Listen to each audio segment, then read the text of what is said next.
کچھ وقت گزرا تو ایک قافلہ وہاں سے گزرا۔ قافلے کے لوگ پانی کی تلاش میں کنویں کے پاس آئے۔ انہوں نے پانی بھرنے کے لیے اپنا ایک آدمی کنویں کی طرف بھیجا۔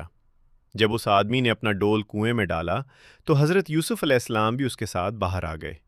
وہ آدمی خوشی سے پکار اٹھا، خوشخبری ہے، یہ تو ایک لڑکا ہے۔ اس طرح اللہ تعالیٰ نے حضرت یوسف علیہ السلام کو کنویں کی تنہائی سے نکال دیا۔ قافلے والوں نے حضرت یوسف علیہ السلام کو اپنے ساتھ رکھ لیا۔ انہیں اندازہ بھی نہیں تھا کہ یہ بچہ اللہ تعالیٰ کے نزدیک کتنا خاص ہے۔ قافلہ حضرت یوسف علیہ السلام کو لے کر مصر کی طرف روانہ ہو گیا۔ ادھر حضرت یوسف علیہ السلام کے بھائی یہ سمجھ رہے تھے کہ یوسف علیہ السلام اب ہمیشہ کے لیے ان سے دور ہو گئے ہیں، لیکن اللہ تعالیٰ نے حضرت یوسف علیہ السلام کے لیے ایک نیا راستہ کھول دیا تھا۔ جب قافلہ مصر پہنچا تو حضرت یوسف علیہ السلام کو بہت کم قیمت پر فروخت کر دیا گیا، لیکن اللہ تعالیٰ کے نزدیک ان کی قدر و منزلت بہت بلند تھی۔ مصر کے ایک بااثر شخص نے انہیں خرید لیا اور اپنی بیوی سے کہا، اسے عزت سے رکھنے کی جگہ کا انتظام کرو، شاید یہ ہمارے لیے فائدہ مند ہو، یا ہم اسے اپنا بیٹا بنا لیں۔ یوں حضرت یوسف علیہ السلام کی زندگی میں ایک اور نیا دور شروع ہو گیا۔ حضرت یوسف علیہ السلام اب ایک نئے گھر میں تھے۔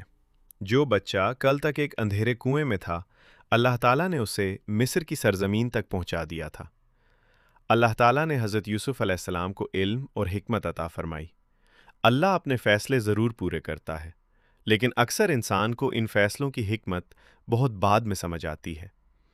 حضرت یوسف علیہ السلام کی زندگی میں ابھی کئی بڑے امتحانات آنا باقی تھے۔ جب حضرت یوسف علیہ السلام جوانی کو پہنچے تو اللہ تعالیٰ نے انہیں علم اور حکمت عطا فرمائی، لیکن پھر ان کی زندگی میں ایک ایسا امتحان آیا جو انتہائی سخت تھا۔ جس گھر میں حضرت یوسف علیہ السلام رہتے تھے، وہاں کی عورت نے انہیں اپنی طرف مائل کرنے کی کوشش کی۔ اس نے دروازے بند کر دیے، ہر طرف خاموشی تھی، اور پھر اس نے حضرت یوسف علیہ السلام کو اپنی طرف بلایا۔ یہ ایک ایسا لمحہ تھا جہاں انسان کے ایمان کا حقیقی امتحان ہوتا ہے۔ لیکن حضرت یوسف علیہ السلام نے فوراً اللہ تعالیٰ کی پناہ مانگی۔ انہوں نے گناہ کے سامنے جھکنے سے انکار کر دیا۔ انہوں نے اپنے رب کو یاد کیا اور گناہ سے بچنے کا فیصلہ کیا، کیونکہ حضرت یوسف علیہ السلام جانتے تھے کہ اللہ تعالیٰ اپنے بندوں کو دیکھ رہا ہے اور وہ ظلم و برائی کو پسند نہیں فرماتا۔